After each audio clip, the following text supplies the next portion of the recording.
There are so many cool things about Mormonism.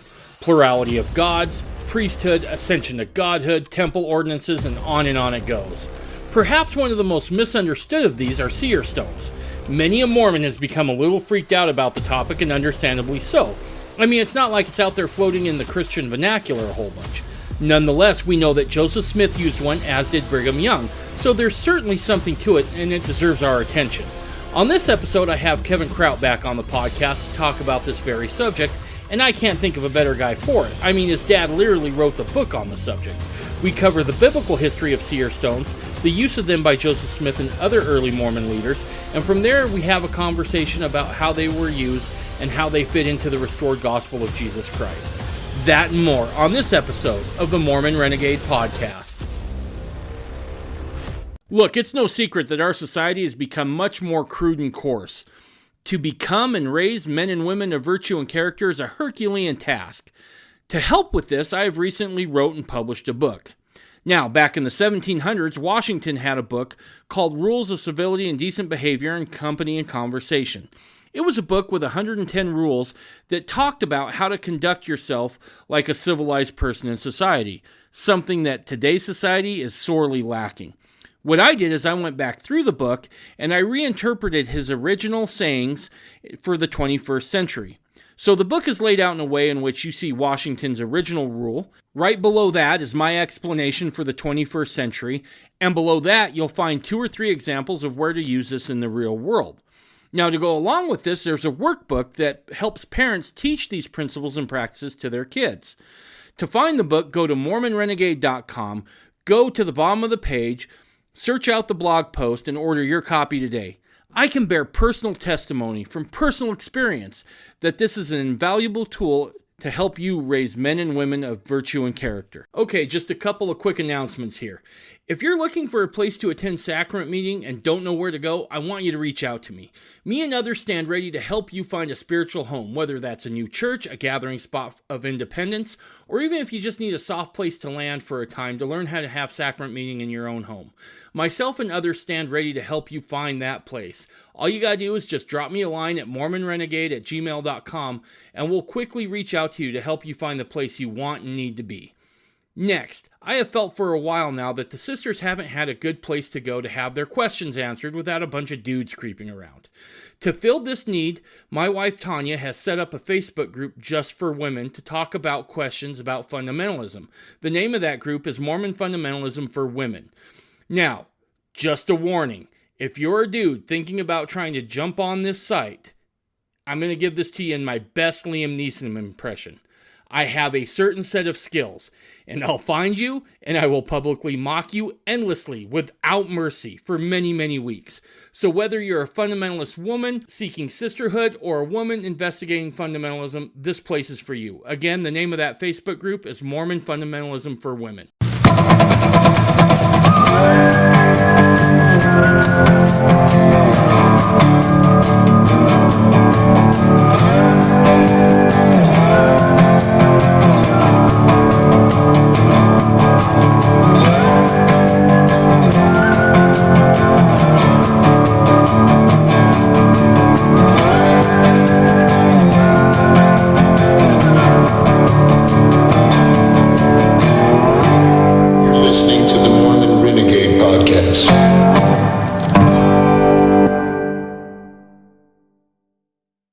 Kevin, how's it going, man?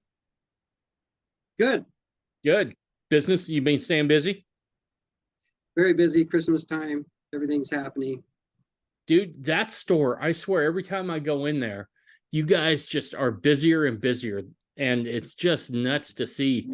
And it's a good thing, right? Because those books that your dad wrote and all the information he had has just been, certainly to me, has been an invaluable resource, and I can't imagine. So good on you guys for keeping that going. Yeah, it's been quite a project.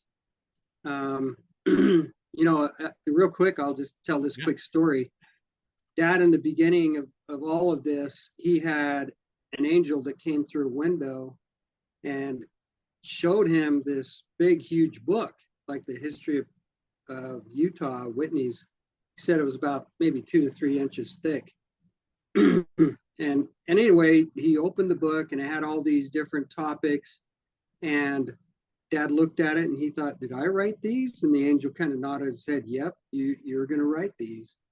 And then the angel shut the book and out the window he went, and in his little write-up, he says it was a dream. And I asked him about that, and he said, well, it was definitely a real thing.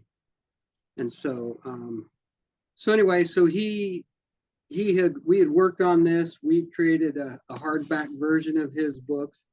And that was, the big green ones like this. And signed to the nation. We did a paperback book set like this. And now we have all the index and everything finished. It's all done, ready to go to print as of about 2 weeks ago. And so now what we're doing is we're going to put it into that big 3-inch book, and it's going to be on Bible paper. And so that'll all be under one cover, which is what my dad saw, and we'll finish that whole project. It's been a very, very long project. Yep. So this will be a completion to your dad's work then. Yeah, it should be the final thing, and that's what he hoped for. He even showed me what kind of that he wanted in a certain green color and all that kind of stuff. And so we're here. We're ready to go. When do you think that thing will be available for sale? I don't know. Our problem is we got to get financing. The only places. This is an irony because I got to checking around. Where do you get a Bible printed, And, and there's really basically 2 or 3 main spots. And one is ironically the largest place that produces Bibles is in China. Communist China. They won't let anybody read them or anything. A huge amount of Bibles come out of there. There's a few that are printed in India, and some in Russia, in a sort of the sort. So we're trying to get something in Russia, maybe. But the only other place that I found when I called back east and talked to them, the only other place is the LDS Church. Oh wow! And I'm guessing they're not lining up at your door to print books. Yeah, I don't know if we're going to get them to print our books. I never know, though. All the people dropping out of the church, maybe they might inspire people to stay there or something. Right. Nibley once said, "Your father, bar none, your father has saved more people from anti-Mormonism than anybody I know."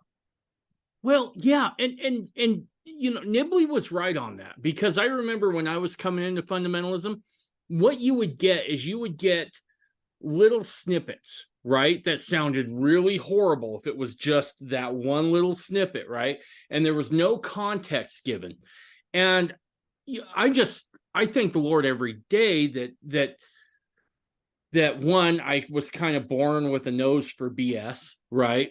So I was always a bit skeptical, and I could be like, okay, that seems pretty weird that he would say just that, right? So then I'd have to go search for context, and it was your dad's books that really put a lot of that into context. So all of a sudden, that one little snippet, when put into the context of everything, isn't so spooky. It's not so far out. And I think that's a great segue into what we're going to talk about tonight, which is seer stones and seership, right? Right. There is, when people think of seer stones and stuff, their mind automatically goes to like the occult, right? It's not something that certainly mainstream Christianity, and I'd say most active LDS folks have a lot of knowledge on, right? And so it seems a bit spooky. It seems a bit out of the box, right? Why is this prophet of God using seer stones? But I think, as we'll see tonight, this actually gets started well before Joseph Smith, right? This actually is something we can find in the Old Testament. Is that right? Sure. You got the ephod with the 12 stones on it. Those were all seer stones. The priest in the temple, he had that. And, they all had different stones, different representing different tribes. Judah's was blue, and there were others that were there. Yeah. Yeah. So represented different things. Actually, it may not have been because the Judah was a diamond, believe it or not. So it may have been a bluish diamond. I'm not sure. But okay. there were other representations of the different tribes, all 12 tribes, that represented that he had power over all, and they were all seer stones he could use for different purposes. Right. And when Joseph had the spectacles that were translating, even though they were spectacles, they still had stones in them, right? It wasn't like Right. glass. They were like clear stones, right? They were, Am I yes, understanding that correctly? that is correct. Yeah. And we know that the Urim and Thummim is talked about in the Old Testament as well. So we have this heritage certainly within the Judeo-Christian tradition, and this seems to come forward even more when Joseph Smith begins to unveil the restoration. Excuse me. But he was using seer stones even before he received the plates or got angelic visitations. Is that right? Yeah. What was he using it for at that time? Well, I think he used it for multiple things, but and there may have been some of the research that I'm digging into now may have indicated that he had stones that had been passed down. Mm, So there may have been, it wasn't just found in that day. There may have been stones that he had or had come across that had been around for many generations. And so we're going to see how that works out. But he was trying to find treasure. He was trying to find gold. I mean, that was a common thing back in the day. I mean, even right now in our world, I'm down here near Eureka, and everybody around here in their pastime goes out looking for, gold or a cave or something, and so especially with gold going up as high as it is getting more and more that way. right. At what point does Joseph stop using it for those purposes and then begin to start using it in terms of the restoration? What happens?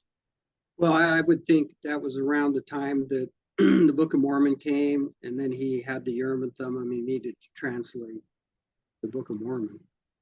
But I Go ahead. So I think there's other time. I mean, he was using him all along. So maybe he even used it to locate other places. Maybe where he should pray, what he should do. I don't know. So how do seer stones work? I mean, it's one thing to hear about someone using them, but we don't have a whole bunch of information about how they do work, right? How that procedure runs. If you were to, I grew up around Native Americans in southern Arizona. When I went to school and other places, there were a lot of Indians there, and so I had a real curiosity. I love stones and rocks. There's a whole story here how I came into being with Joseph Smith's seer stone when I was younger. We'll go into that later. But let me explain how a seer stone can work. So it works, any kind of revelation works upon the same ways. If you were to have an open vision, like Joseph Smith had, and Unibly says those are very rare, you just don't see that very often. But an open vision could be something that you could look into a stone and it could actually open up. I've had one experience where it opened like that, not very long. It was just quick, and it was kind of like a burst, and I saw things. But for the most part, most people and the Native Americans talk about holding the stones, or some people look into them. Some people look off in the distance. A stone, when they hold it, as they said, it's an earthy thing, and the earth holds the records of everything. And so you're holding this stone, and it kind of is it's kind of a crutch. It kind of helps you to have that on your own. And and so a lot of the Indians, they would just sit there or hold their stone, or they had a little bag that had the stone in it right on their chest, and they had a little bit more ability connecting to the earth or connecting to how that works. So they said, and how I learned was that this is the third eye, and you would start seeing things in your mind's eye. And so I used to teach people this. I had a young lady come, one of the first times I kind of tried to teach. She came to my house. Her husband was doing a website on seer stones.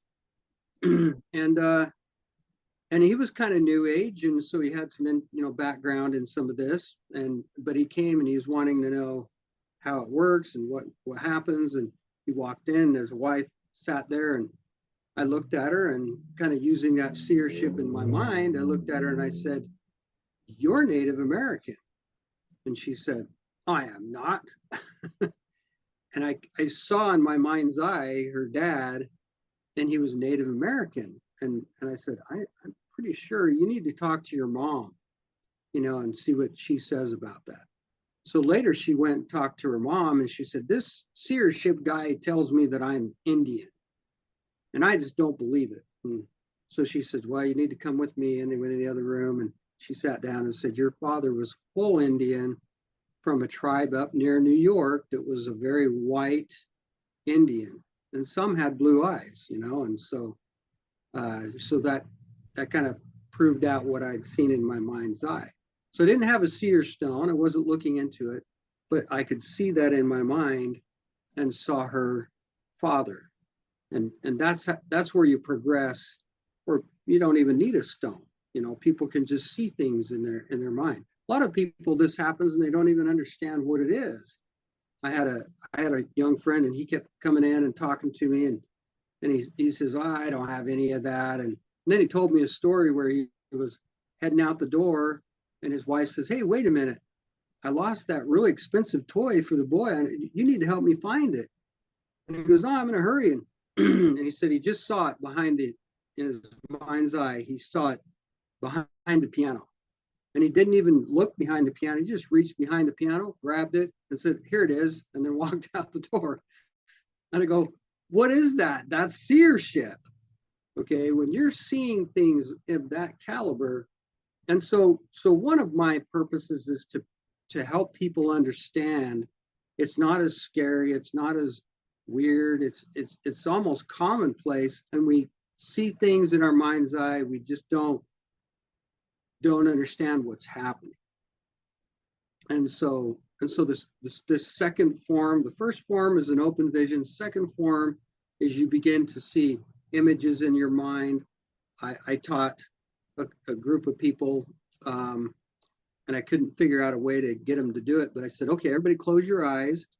And they closed their eyes, and I said, "Okay, imagine a white elephant, and just see if you can see that white elephant." Some people would have to close their eyes. Some people would look off in the distance. "Oh, I see it. I can see it in my mind's eye." Imagination is more important than knowledge, Einstein said. Why? Because it's the creative force, and it allows you to see many things. And so anyway, so they saw the white elephant, and I said, "Okay, bring a lion in front of it." And then they bring a lion in front. "Okay, I see the lion. Everybody see the lion?" "Yep, everybody sees the lion." "All right, now have the lion jump over the elephant." And they jump over the elephant and see that. And so that was a training mechanism to get their mind to where they start trying to visualize. Dreaming is the same way. I have a whole lecture on dreaming and had the gift of dreams and how that works. And it works very much the same way, because you're starting to see those images in your mind, and it's through this third eye. Okay. Let me ask this question before I ask another. And forgive me, I'm going to play devil's advocate here a little bit. You said that you have to use your imagination. So if you're using your imagination, isn't it possible that you could fool yourself into seeing certain things? Sure. Yeah, you could. I mean, that's the whole point of how seership works. You could start seeing your own images. You could start, and when you start doing this, you can tell that, wait a minute, I'm creating this. It's not just something that comes.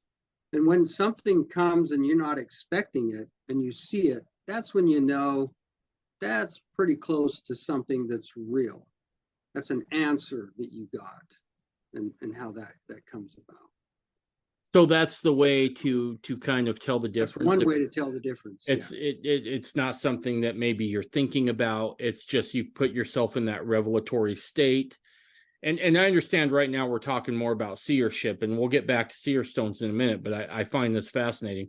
So a good way to tell is something that comes to you rather than you thinking about something and then having that thing appear in your mind's eye. Is that what I'm understanding? Right. Correct. Okay.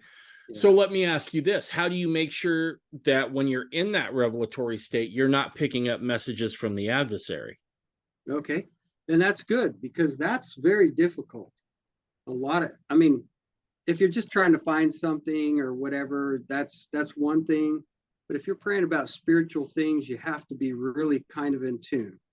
You have to, there's things that as you try, it's just a trial, and you keep trying it. And as you progress, you start to understand, wait a minute.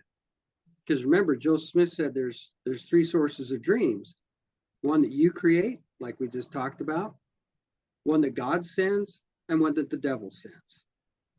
And so you have to figure out those and which one is coming, just like dreams.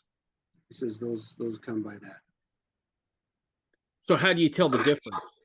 How would you be able to tell the difference between something that the Lord wants you to receive and something maybe the adversary might try to throw you off with, right? Because the adversary very rarely shows up in his true form, right?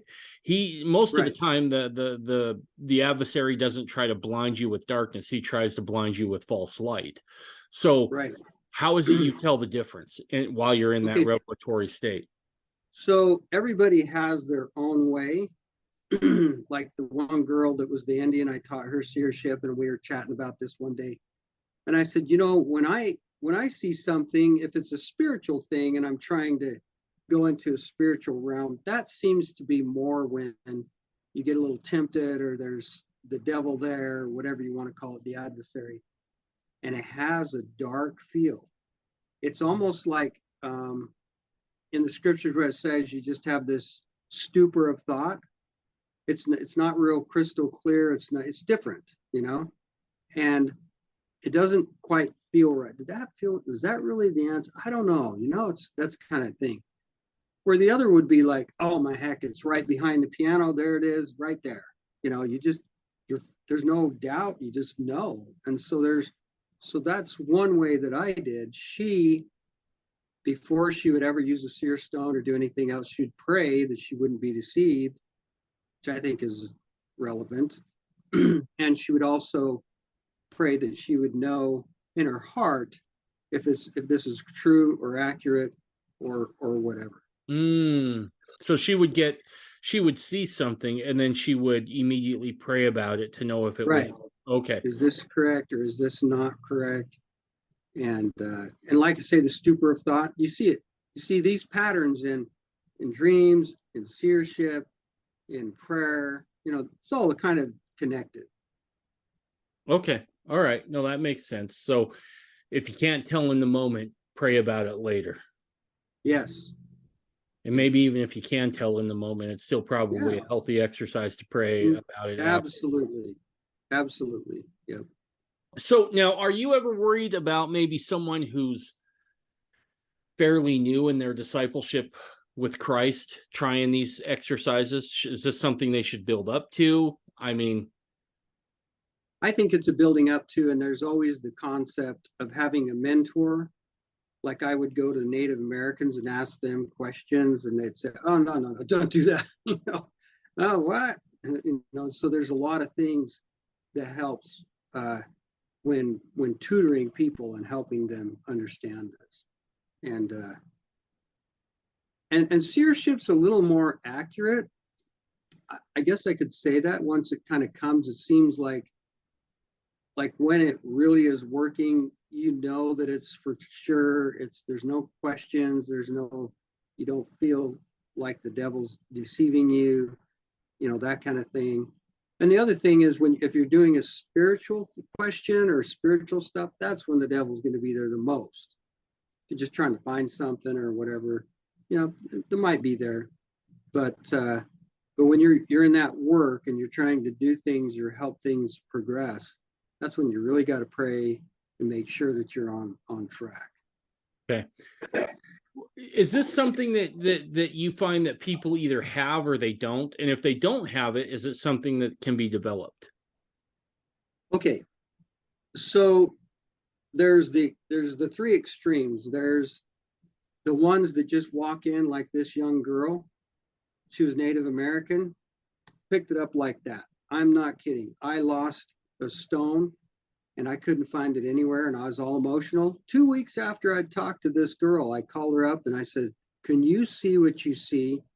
And she called me back that day and said, "I saw it in a blue vest." I said, "That's correct." I used to keep it in a pocket. And I said, "Okay, and so now what?" And she says, "Well, then I saw it in a little box. I didn't tell her anything. It just said I lost it. And that's where I kept it for the longest time. My wife came in one little box and disappeared all my stuff. I had all my sacred Indian feathers and whatever in there. And then she said, "Now I see it, and it's in a big box, looks like this, and it's with a whole bunch of other rocks." So my wife just saw that and saw a bunch of junk in it, rocks and whatever, and didn't figure it was worth anything. So she wanted the box, so she just took all that out and threw the rock in the the rock place. And I don't know what she did with the rest of the stuff, but probably threw it away. And so anyway, but she had pegged that right on in 2 weeks. So that's an example of somebody that's got these gifts. I find that Native Americans and Polynesians and those kind of people seem to have that a little better. They're a little more in tune. And then there's the one, you can sit and work with them and teach them, and they come about. And then there's a couple. Why I do the test is there was a couple that came in and they're very intellectual. They've written books. They've written deep doctrinal books. And I says, "Okay, let's try this. Do you see a white elephant?" "Oh." They sat there for I don't know how long, couldn't see a white elephant. And I was like, "Really?" And there are people who just either they've never imagined things, or they just maybe after a while they could get it, but there are some that just don't have it. It's just not their gift. Just not their gift. Yeah. Okay. So when we've talked a little bit about how seership works, right? When you use it, you obviously bring up the point of finding lost things, right? Physical things, the child's toy behind the piano, your stone, those sorts of things. What kind of things with seership can you get, right? I mean, like what kind of things are you seeking with seership? Are you seeking spiritual truths? Are you seeking answers to life's questions? What kind of things are available through seership as far as that goes? Everything. Really? That's why a seer is greater than a prophet. Okay, what medicine should I take? Okay, you may see it in your mind's eye. I mean, some people, they will see a flower. I was talking to a girl once, and she was so good, I could tell she was seeing things. And I said, "So what do you think your little sister needs?" And she says, I see this purple flower, and it has kind of this brown cone in the middle, and this and that." She didn't even know what echinacea was. I was like, "Oh my heck, okay, how about this? How about this?" She was seeing all that stuff. And so she was having a question about medical stuff. Should I go to Salt Lake City today? One time I was like, should I go? And I was, you're kind of praying and at the same time and trying to see something in your mind's eye. And then boom, there, something said, "Don't go." I saw an accident. And so it was just probably about the time I would have been there was a huge accident. Semi truck turned over, cars piled up. I was like, "Oh, okay." I think a good thing I didn't go. When I was a little guy, lost things. Okay, so I had this really expensive knife I bought it in Boy's Life, and it had an eagle head on the end, and all this stuff, beak and eagle stuff all through it. It was like $100 or something back in the day. Nice, beautiful sheath. And anyway, I went walking out in the mountains, and I was up there, and I leaned back on a tree and just kind of looked over the whole cascade of stuff there at Dugway Proving Grounds, where this was. And I went out, and I walked up a little ways, and something happened. I needed to use my knife, and I went to grab it, and it wasn't there. It wasn't in the sheath. And just the little boy inside of me, I just knelt down and prayed. And instantly I saw in my mind's eye, I saw when I leaned against that tree, and I saw the tree and saw me, that knife fell out. So I went running back to the tree, and there was my knife. Interesting. Let's talk a little bit about maybe, because look, I'm a big believer in the stuff you take in your body has spiritual consequence to it, right? Right. I just do. I've seen too much to understand that the third eye and the pineal gland is a real thing, right? I mean, I think there's plenty of ancient civilizations that point this out. The Egyptians being one, and some Judaic tradition as well, where it talks about that third eye in the center of the forehead there. Are there physical limitations that can inhibit that a little bit? Okay. Yeah. So I think where you're kind of going with this is, all the pollutants in our water supply, right, and fluoride, and all the other tetracycline, and I don't know. They piled everything in there in the world in our food now, and it's really difficult. And so one of the things that I taught how to clear that out was borax, because a little boron is a necessary thing in our environment. And there was actually this thing called the Borax Conspiracy, written by Walter Last. And he talked about how our nitrogen and all our other chemicals and things we put on for fertilizers actually kind of depleted out what little boron was in the soil already. And so we're just not getting it anymore. It's just not there like it used to be. And so with a little bit of that in there, just a little tad bit, it'll help pull out a lot of that fluoride out of our system. Isn't boron toxic? No, it's not at all. Okay, no. Good to know. And so what? Yeah, borax. The borax. Go ahead. Soap. They'll say online, oh, it's kind of toxic or this, that. Well, they say they counter everything. But I was giving this to an old man one time that usually happened to be in the audience, and he misunderstood, and he goes, "Oh, I thought it was like a tablespoon a day," and we're all like, "Ah, are you kidding? A tablespoon?" And he goes, "Oh yeah, it cleaned me out, got rid of parasites. Man, I was miserable for about 3 weeks, on the toilet every day, and all this kind of stuff." But he says, "I feel great now. I've never felt better." Wow. And he was beginning to have dreams. The reason why was because we were trying to get him to have dreams, and that helped. Gotcha. Okay. I think that answers that question. Now, one of the things I love about Joseph Smith is that if I was to say, what's one of the overarching themes in Joseph Smith's life, it's, I had my experience with God and deity, and you can too, right?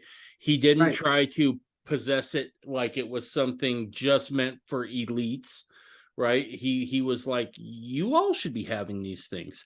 And I've said for a while now that if you're not having encounters with the divine on a fairly regular basis, I'm not talking once a day or anything like that, but on a regular basis, so to speak, I don't think you're getting the full effect Mormonism has to offer you. Correct. So with that, going back to seer stones now, if Joseph used one, and if I'm not mistaken, it was more than just Joseph as well. Brigham had one too, right? Sure, yes. Okay. So if these early brethren were using them, and one of Joseph's main thrusts to his mission was getting people to have these encounters with the divine and these spiritual experiences, it would make sense to me that this could potentially be a tool that could help us in receiving revelation as well.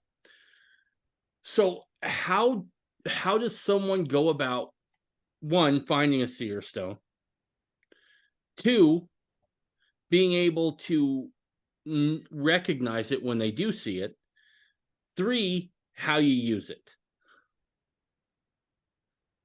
Okay, so let's go with the first one, finding. Is that the first question, right? Yep.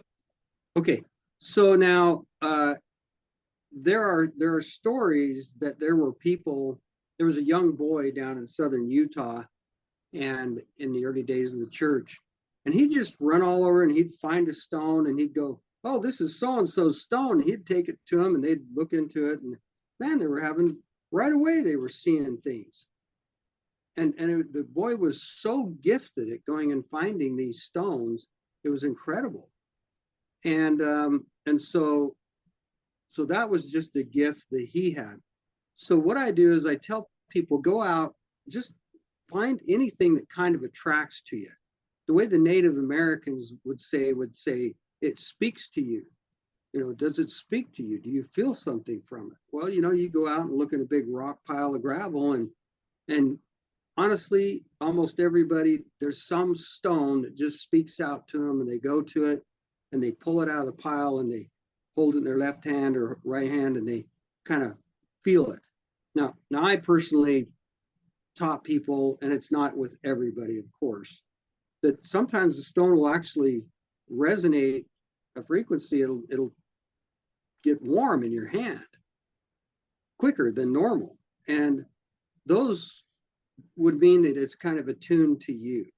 And my study was electronics, and so everything has electricity and everything has a frequency.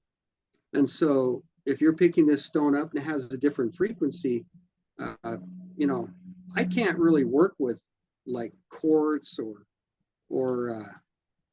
you know, that kind of stuff, because crystals, they just, when I work around them, it's just like 1,000 channels hitting me all at one time.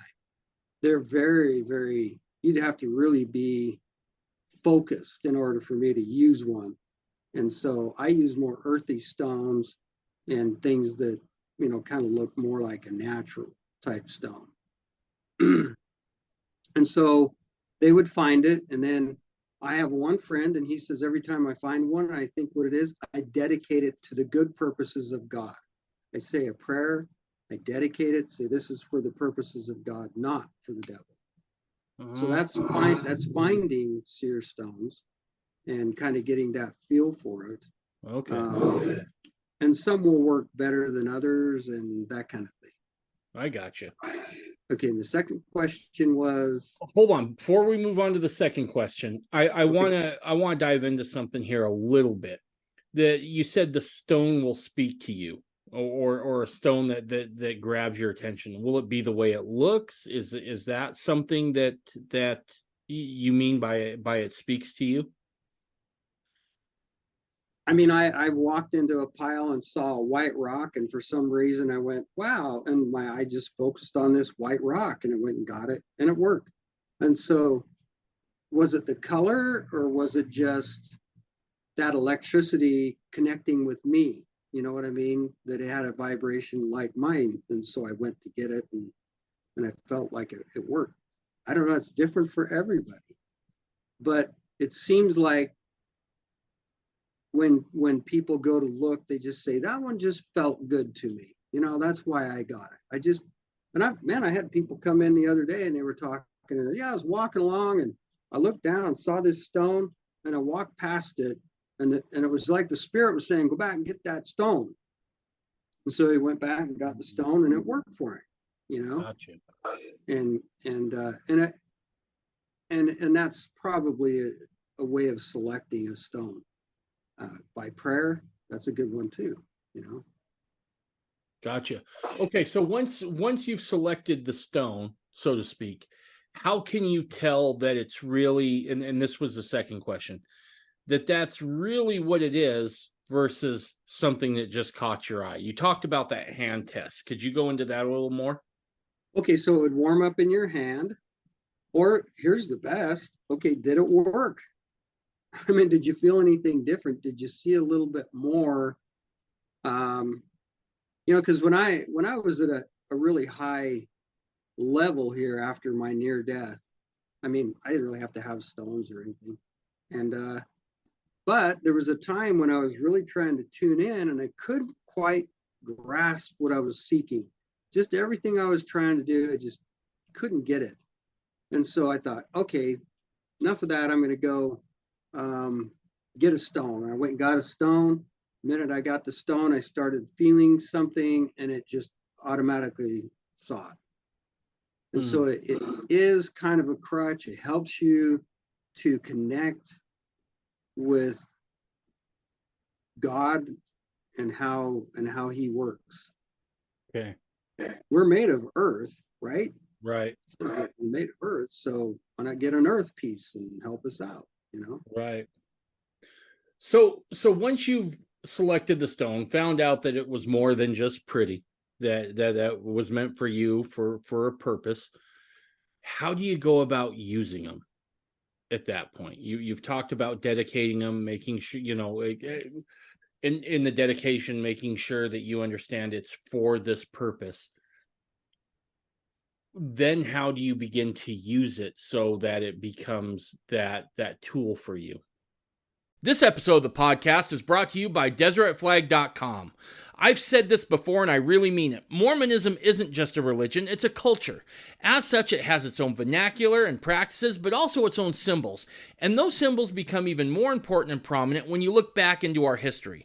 Perhaps one of the most recognizable symbols of Mormonism is the Deseret flag. This is the flag that I use as cover art in this podcast. This was also used for a good chunk of time during the pioneer era in Utah. Now, today we have people who want to replace the existing Utah flag with some other progressive monstrosity. Well, I think it's damn past time that we start pushing back here a little bit in Utah. Our friends at Defending Utah are here to help you with that. Now, if you go to DeseretFlag.com, you can now purchase your own Deseret State flag.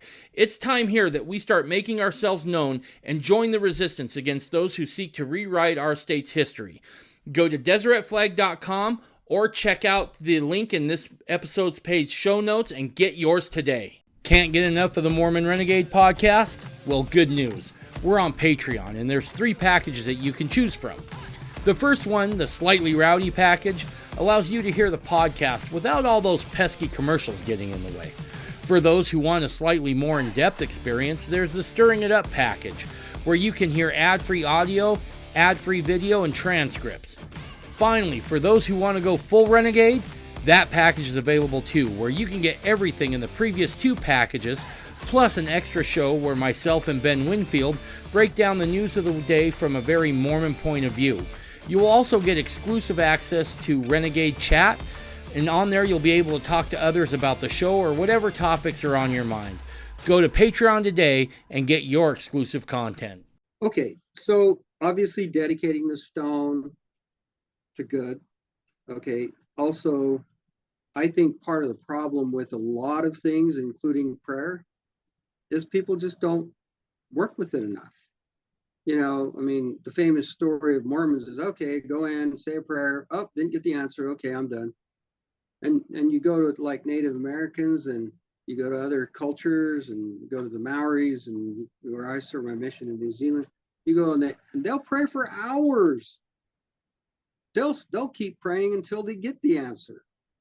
However long it takes, they will work with this. And so I think sometimes there's too many distractions. Our world is full of distractions. And so you need to have a place where you can allow things to come without inhibiting that spiritual gift. So you sit down in a quiet place, all alone. I couldn't get any peace anywhere. And I finally took my stone and went into a library. And I just held my stone and just sat there. It was very peaceful, very quiet. And I got answers to what I was looking for. And so I began to see things right away. Just like that prayer with me trying to find my knife. I didn't expect to see it in my mind's eye, but it came. And oh, there's the answer. God showed me the answer. And it proved out. And so I think by testing it and working with it, and sometimes questions that you ask, maybe questions that you really are going to have to work hard at. You can't just get the answer right away. It takes a little bit of time. Okay. So how does holding the stone and this forgive me, I'm just trying to clear this up for the audience here. How does holding that stone while you pray help? What is it about it that allows revelation to come more freely? So going back to the concept, like for instance, the Lord said, take your shoes off. This is sacred ground. You study that out electrically. You're not grounded till you step on the ground with your bare feet. Mm-hmm. So there may have been a lot to that whole process of how to ground. So a stone is a grounding agent. It's something that helps you to connect, like I said, with the earth, with the spiritual things of nature that we should go back to. And so once you have that, I know people, Joseph Smith, even one of the revelations he had, he brought in two guys, can't remember the names. Anyway, he brought them both in and he laid on the ground, spread his arms out, and he says, you lay on this arm, you lay on this arm. And then he opens the vision. This vision opens up.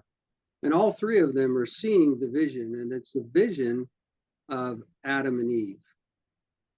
And I've got that in one of the books here. But it's, that's earthing, that's grounding, that's praying, that's kneeling. There's something about kneeling. Why kneel on the ground? It's kind of a grounding mechanism. That's how I see seer stones, is this kind of a grounding mechanism, especially if it really is a spiritual stone. It would just add more to that experience of prayer or getting your answers. And yes, you're going to be deceived. There are going to be deceptions, even in prayer. I'm going to pray, oh, got the wrong answer, And so it's just by trial and error, and after you get to where you can understand things more clearly, that's why the seer stones work better. Gotcha.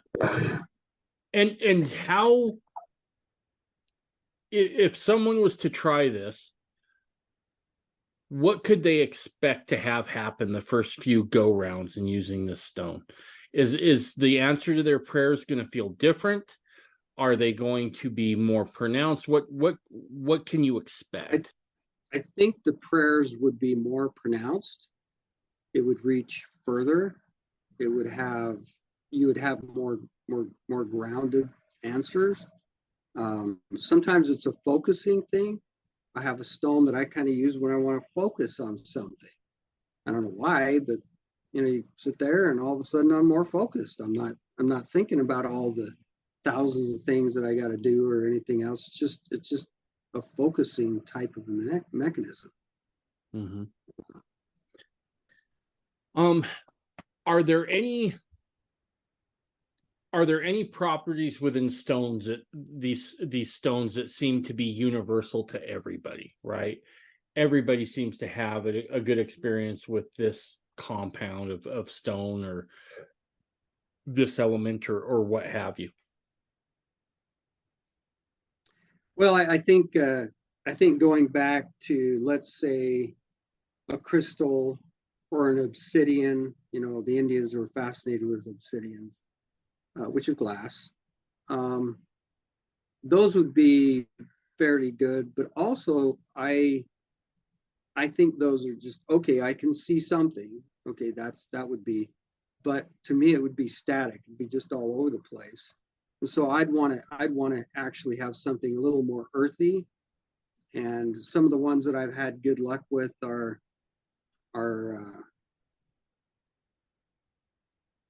yeah, I had good luck with kind of all of them. I don't know. Just different ones like river rocks. River rocks seems to be a typical one because it's like they've rolled and they've rolled and they've captured lots of information, and the water holds memory. And so the memory of the waters, may even be something that connects that more.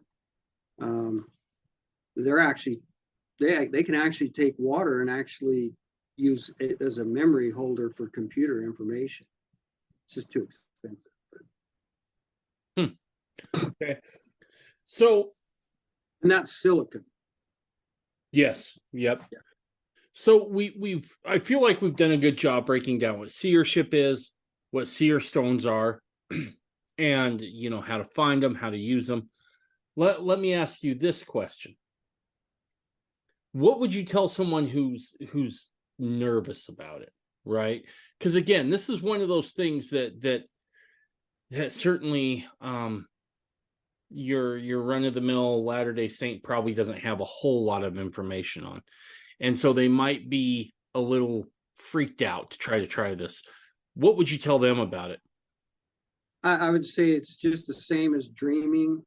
It's the same as, praying about something. It's all the same as all the other mechanisms. And the worst that can happen is you can be deceived. Is this where my hat is and it's not there, or is this what this is and that's not there? Or you would maybe see something and you'd have that stupor thought, but you'd think, hey, I'm going to go with it anyway, and it doesn't prove out. And so it just means that you just haven't had enough experiences. You fell off the bicycle a few times, get back up, keep riding. Pretty soon you can ride without training wheels. And so I don't think that it's a really bad thing to try new things and try and get this information. Like I say, all the Native Americans and all the other people use them. And of course, if you pray and just say, here, please help me not to be deceived. And please help me to get the right revelation. And please help me to understand or whatever. All those prayers are going to work. God's going to work with you on those things. And it's not like the devil's going to jump out and grab you with a claw or anything out of the stone. It's not anything like that. Got you. What do you think the overall benefits are to the use of seer stones in your walk as a disciple of Christ? Okay, so it's enhancing the gifts that you may already have. Dreaming, prayer, all of that. The number one thing is to become a seer. A seer is greater than a prophet. A seer has more advantages. And that seer, that's what Joseph became. In the very end, Joseph didn't need any seer stones. He said that over and over. I don't need a seer stone. Guy came up to him one day and said, Joseph, you have my book. You never read it, and I want it back. And he goes, oh, wait. And he grabs the book and he holds it. And just with his seership, he stops and he goes, oh my gosh, he saw that all of the people in that book had progressed. They'd gone higher because they had died. But some of them had actually gone to the highest level that there is, and that they had been exalted and are now creating worlds. That's seership. Joseph, one time he was before Brigham Young and those came. They were coming and they went to stay in some hotel, and they went here and they slept somewhere else and they did something else. And when Joseph said, well, they're coming and they'll be here shortly, and he just used the seership, and he said, the first day they stayed at this, place, and second day they stayed at this place, and the third day, and while they're there, they drink this, and he describes everything to a T. And so when he gets there, Brigham gets there, and all these guys, well, all of Joseph's friends were asking him about, hey, where did you stay? What did you do? And it was all exactly the way Joseph saw. And he did that by seership. That's why they called Joseph the great seer, because he was so accurate at it. Brigham said one time, he said, Joseph could look at any human being, he could look at anybody and tell you everything about them. everything. And then Brigham said, I can't do that, but if I talk to them for a little while and get kind of used to them, then I can see everything about them. So Brigham had it, but to a lesser degree. Correct. Interesting. He took a stone one time out near Tooele. There was a guy that found a big gold mine thing, and he went out there and big old nugget, and he took it into Brigham and said, "Here, Brigham, what do you think? We can save the people. We're all starving. This is the greatest news ever." And Brigham took the stone, he looked at it, and he went over the window, and he kind of looked out the window for a while, and he came back, and he said, "Brother, what you found is an ancient Nephite mine. Mm-hmm. And if we brought this out today, it would ruin the saints. But it will be saved for a day when the saints need it the most." And then he said, "And I saw that the Lord had hid that up." Wow. That he has angels protecting it. So I went out with a friend of mine out there near Tooele, and he goes up on this place and, "Well, what do you feel, Kevin?" And I'm kind of in the mode, I mean, sometimes you're on, sometimes you're off. Don't get discouraged with seer stones. Sometimes Joseph Smith got mad at his wife, or she got mad at him, however that worked. And they were kind of in a battle, and he went up trying to use a seer stone, couldn't use it at all. Yeah, I said, "Lord, why'd you shut me down?" Well, you need to go make it right with your wife. You can't come in here and use a sacred stone in that mode. And so you had to go down and get it all straightened up, come back up. There it was. So I went out there. This guy's leading me, and as I'm walking, all of a sudden I got weaker and weaker and weaker with every step. And I'm like, oh my gosh, this is like something. It's not an evil feeling, but it's something is stopping me. And I'm like, back up a little ways, feel better. And I'm going, turn back at this guy and I go, "What the heck are you playing games with? What's going on here?" And he starts laughing. And then he says, that was that mine that this guy had taken to Brigham, and I was feeling the angels stopping me. And so that's kind of a seership. That's gifts as they progress. And I think as you start working in seership mode, I sat here with a gentleman one time. He's well known and has written many books on Isaiah. And he walks in, and one day we were talking about doing some printing somewhere, and without even telling him anything about it at all, he goes, "You should go with this company, and they're the same one." And he names the company. I'm like, wow, that was weird. And I go, wow, that's pretty impressive. And because of this and this and this. Well, that's pretty good. That's that type of thing we're trying to work towards. I have many people that I've taught, and they're way better than I am. That girl, she was right on. I mean, she really saw things very well. Very well. And I when you talked about seership, one of the things that came to my mind was the account of Lucy Mack Smith when Joseph would start talking to his family about the Nephites, right? And she said it was the most peculiar scene because he's not just describing something he's read, because he didn't really have the plates yet, but he's able to tap into something that allows him to be able to see not just in the here and now or forwards, but also backwards, right? And I find that very, very fascinating, especially the looking back part. I think so often we, as Latter-day Saints and Mormons, no matter where we're at in our walk with Christ, whether we're fundamentalists, been called to that path, or a mainstream LDS person, we tend to get happy or complacent with faith. And I think faith is a beautiful thing. We all have to exercise faith. But I think one of the messages of Joseph Smith as well is that faith can progress into knowledge.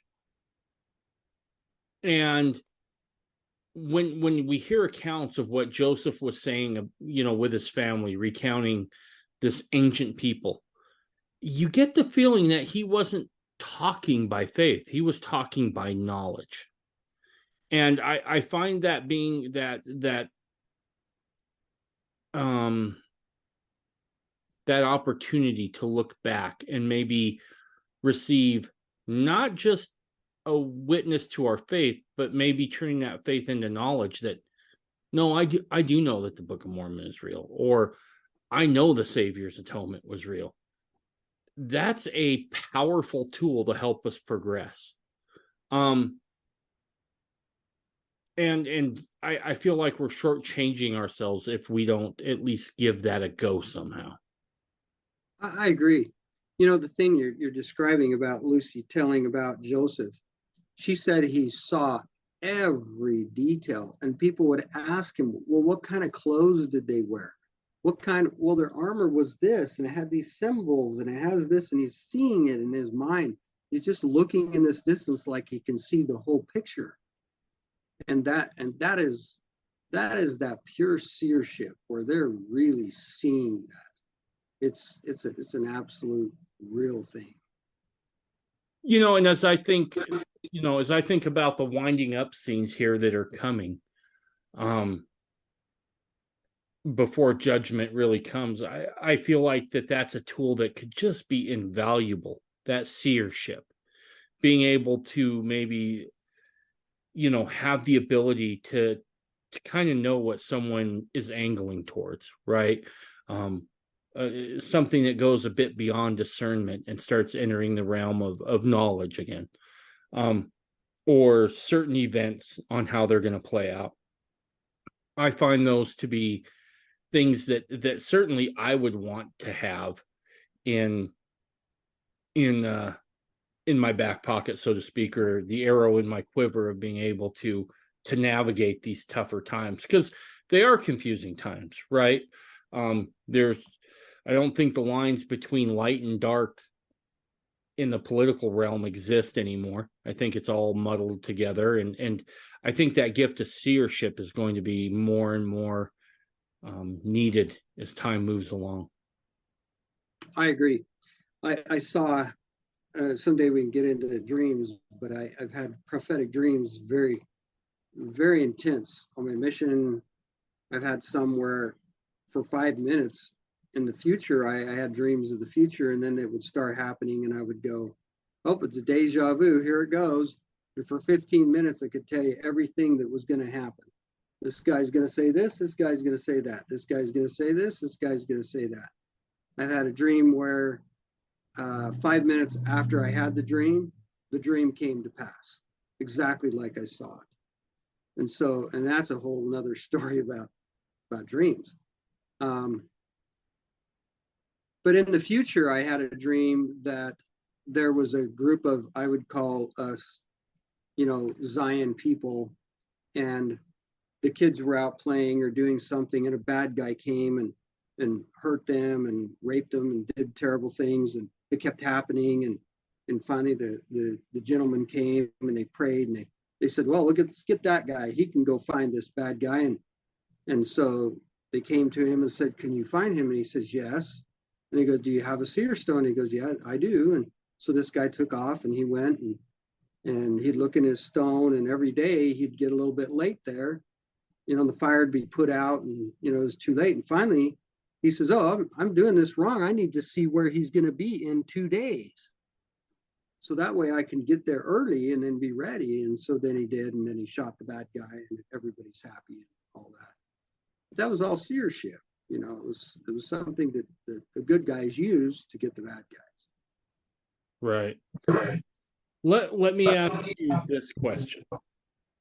What do you think prevents people from being able to have seership, right? What usually inhibits people from being able to acquire, I guess, and exercise seership? So Jesus came to a city, and he went in and he could do no miracles. And he said, because of the unbelief, they just didn't believe it could be done. And I think the number one problem, as I see it, with seership is the concept that everybody thinks that that stone is going to open up into a full vision. You know, it's going to be a big visionary thing. You know, the light comes, I'm going to see it all, and it's going to be right in the middle of the day.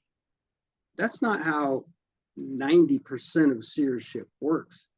Most of the stories we've talked about have been people seeing it in their mind's eye. Joseph would sit there and look up in the sky. I don't think he's getting a full vision.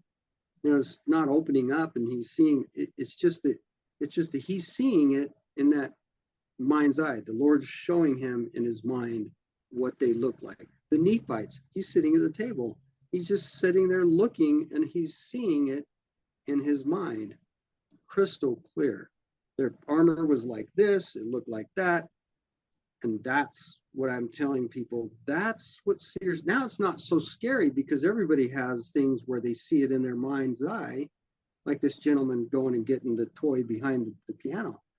And so the unbelief, not believing it will work, understanding how seer stones work, that just you're going to see an imprint or an image in your mind, and rather than a big open vision, they can work that way, but not very frequently. And then last but not least is they keep trying and working at it. I mean, even God says that when you press forever trying, like he gives the parable of the judge and the woman that just keeps after him and after him. Okay, fine, take it. You know, after a while, if we keep working so hard, the Lord will give it to us. It's just like any kid. You see your kid and he's just working at something so hard and so hard and so hard. After a while, you become very compassionate with them. You really want them to succeed. But you have to work at it. It has to be something. And of course, it needs to be done in solitude, you know, where it's a little bit, unless you're not trained. Joseph was right there. He was trained. He could see things. But you need to be in a quiet area and meditate and think and try and see it. Interesting. Let me ask you this question, because right now I know that the whole seer stone thing is hotly contested about, you know, is it actually historical? Because we you know, the LDS Church kind of came clean here a few years back and said, you know, yes, Joseph used a seer stone and you'd put the stone in the hat and then look into the hat and see certain things. And that freaked a lot of people out. It didn't fit a narrative that they had been raised with. When someone encounters this, well, first, two questions. Is it historical? Do we know beyond a shadow of a doubt that seer stones were used? And then my second question is, when someone first hears about this, what's your advice to them when they start getting freaked out about it? Like if somebody were to come to me and got freaked out about, you know, the seer stones and whether they were there, is that what you're kind of saying? Yeah, that you know, it kind of freaks them out a little bit because it doesn't fit the narrative that they were raised with. I see. Yeah. Well, you know, there's a lot of the early teachings of the church that have just kind of got tucked under the carpet here.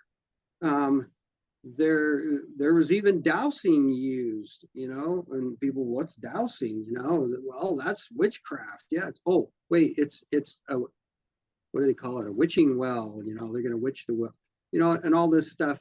And there's a story of a Mormon bishop that was here in Santaquin, where I live, and out on Utah Lake, the little boy fell through the ice, and man, the current took him down under the ice, and they were running, and you know, they lost him, and he died, and you know, 2 or 3 days, you know, of this, and finally they came to the bishop and said, Bishop, you know, we lost this boy, and the parents just want to get the body. And man, he went into a tirade. He's like, why didn't you come right then?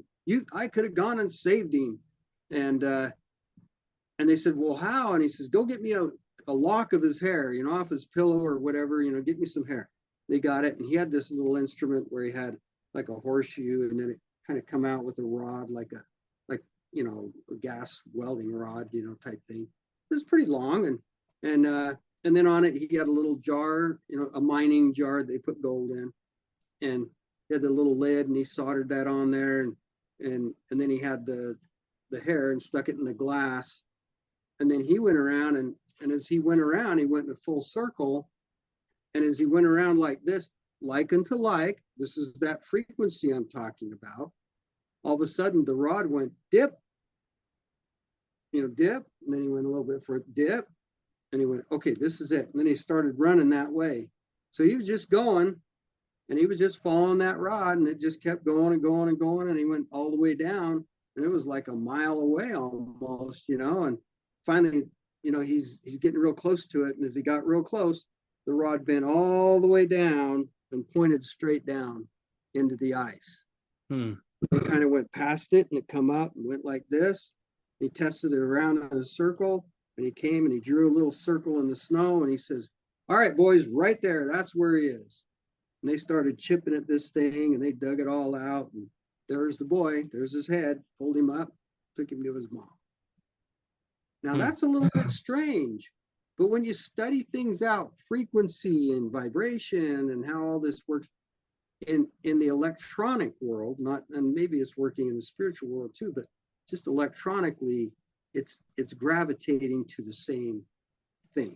It's pulling like a magnet to the boy to his hair type thing.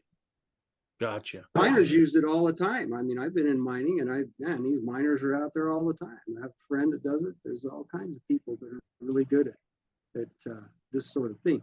So it's a narrative that's different than what we have. That was called the rod of Aaron. Remember in the Doctrine and Covenants 4, it talks about the rod of Aaron. In the early days, before they changed the scriptures on that, it talked about a rod, and it was a real rod that they used. And it was there. It was accurate and used this thing. And so I think seer stones, I think people are just afraid of them because, a couple of people got deceived. But how many others used them? I mean, my dad's book here, I'll show you that. This is a book, and it's called Seers and Seer Stones. Short little book, but it gives you all those histories and the references to where they were found. And this is another one about Joseph Smith's seer stones, and it's called Joseph Smith's Seer Stones. And so you can look it up, find a little bit more about each of the stones that he had. Fascinating. So there is actual history behind this. This isn't just folklore, so to speak. Okay, so Philo Dibble stole, took off of the mantle at Joseph after Joseph was killed, a stone that was had a round hole in it. And that stone went to Philo Dibble. He's the one that made the death masks of Joseph and Hiram. And then that stone was passed down to a fellow dream miner with my dad, Norman Pierce. And then Norman Pierce had promised to give it to my dad in a will.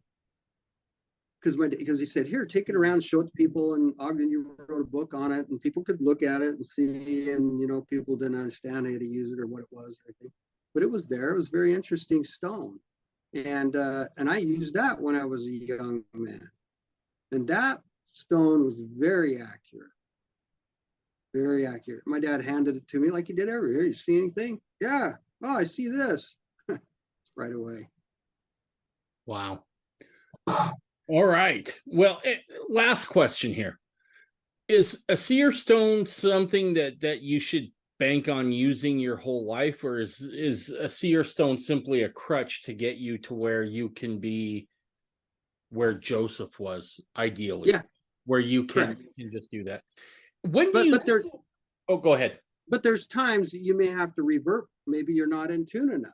You go back, grab the stone like I did. I had to be more focused. I grabbed the stone. I was around the earth, and that helped a lot.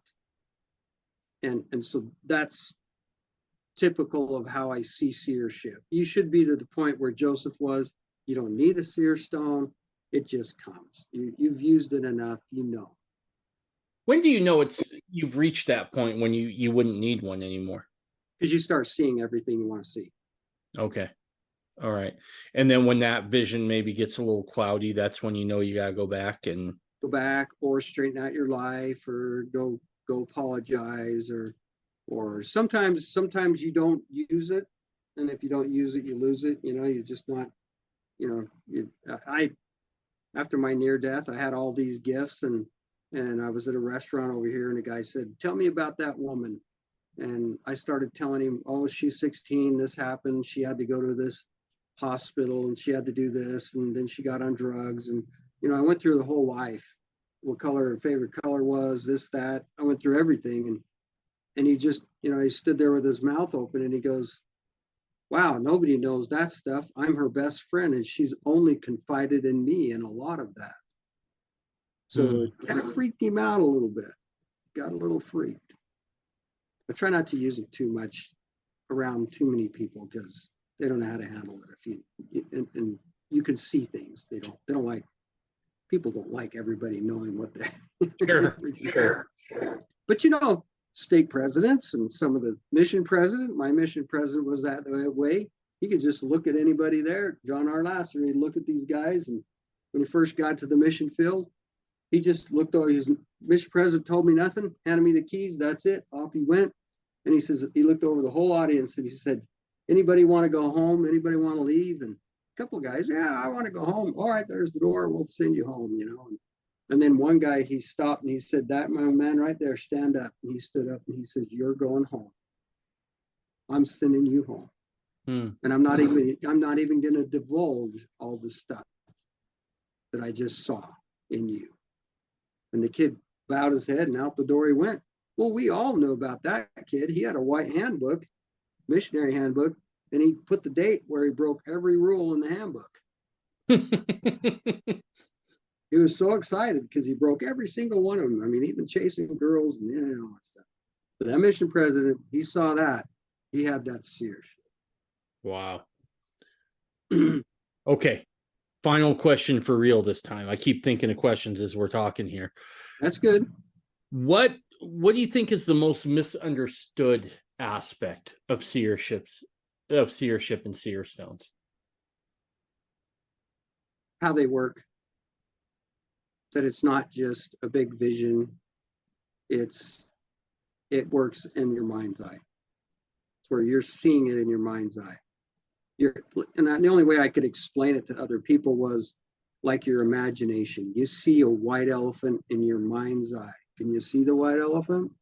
People can see it in their mind's eye. And that's how they see things.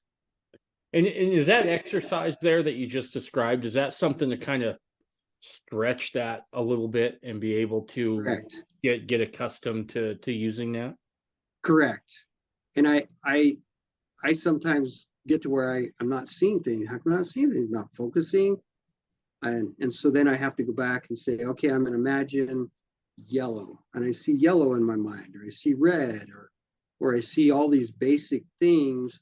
And then I work up to seeing a faceted stone in a ring. And now I can imagine all the little detail and all the little studs around it. And I can create those in my mind of what I want to have on that stone. And so that is a very good practice. They say if you can start to imagine and you have that imagination, your ability to do things becomes greater. Just at work, at play, basketball.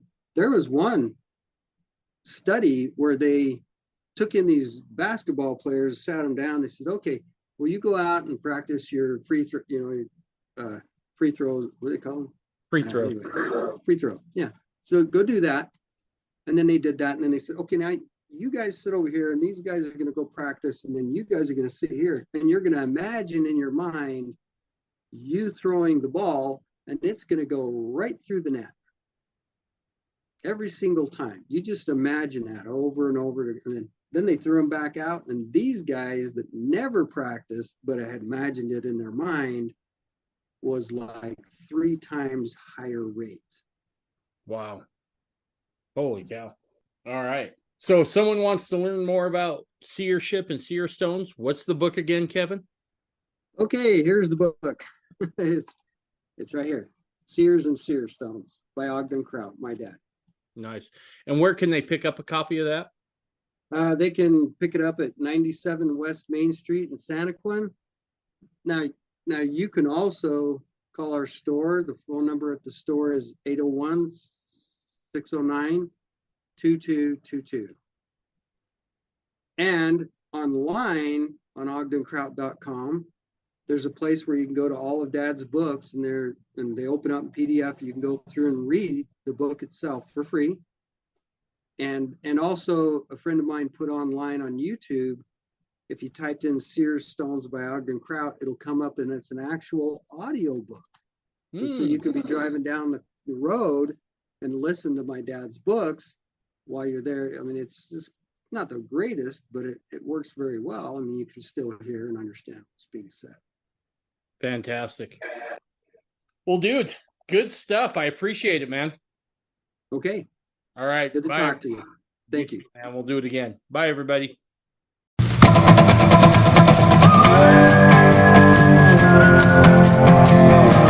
Thank you.